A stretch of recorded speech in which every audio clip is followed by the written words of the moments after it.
Good morning. Today we are going to be drawing some salmon swimming up a stream. And first we are going to be making sort of the land that will be behind the water. And it is a low waterfall. So instead of being a very high waterfall, it's quite low down to the ground.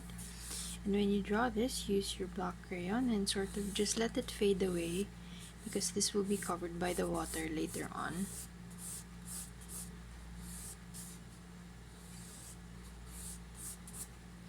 Next, you're going to be using your light blue here, your blue block crayon, and you're going to be drawing the water rushing down. And here at the bottom, you can let it sort of feather around like this, like it's crashing.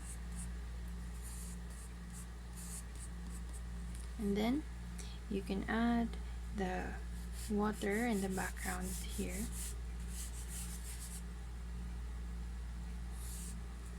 You'll also draw the water on top of the land here.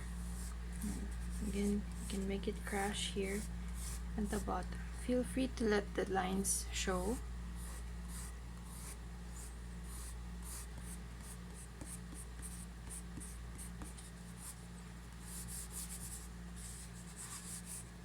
And then you're going to be making sort of sideways strokes with the water that's already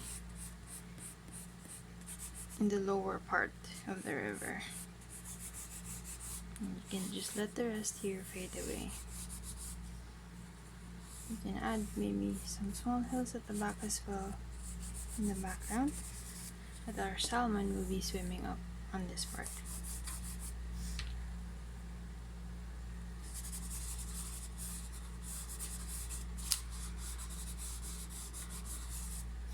Now to draw our salmon, we are going to be using two blues. And we are first going to start with the light blue, and we are going to make the shape of the trunk first. So there will be one jumping up here,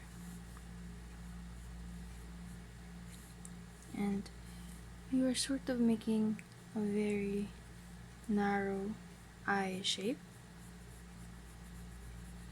and shading it very slightly. Now, there was this line that I talked to you about yesterday that goes, that crosses the body of the salmon, where it senses the pressure of water. So you can add that line. And the salmon's, this type of salmon's body is darker in the top than at the bottom.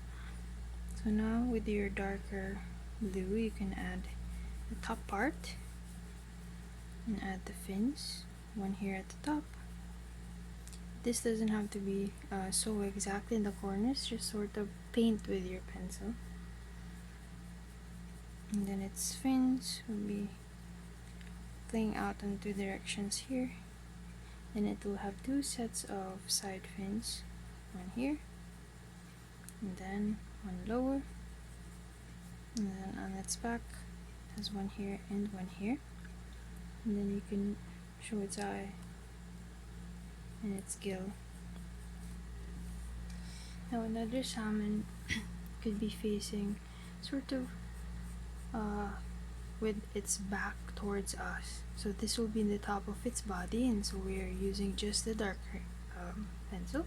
But as you can see, I'm not doing it so dark so that we can emphasize later the fins on the back. So this is, it's sort of going sideways. Maybe let's curve the tail a bit because it's trying to push itself, right? Push itself to the side. Maybe one fin is pointing this way, the other fin is hiding behind its body. There will be another fin here at the bottom, and then the top fins, one here and a smaller one at the back. So they're kind of really in a hurry to come up, and they could be flipping around, but really everybody will be pushing themselves upward. Now we can do our last one, who is almost to the end. We can make him a bit more dynamic, or her more dynamic, and we can curve it a lot more to show the force that it took to get there. Put the tail over here, and we'll be curving its body this way. Do you see? Its top will be here at the bottom. It flips so much that it's actually upside down. And as you can imagine, let's add the gill here. As you can imagine, this is the top of its body, then its fin, dorsal fin will be here, bottom fin here, and then its two side fins will be pushing its body. There's a side, and add one here, and add one here. And there's a drawing for today. Please keep this side clear for this story of the life cycle of the salmon, and then try to get to the very corner of their colors.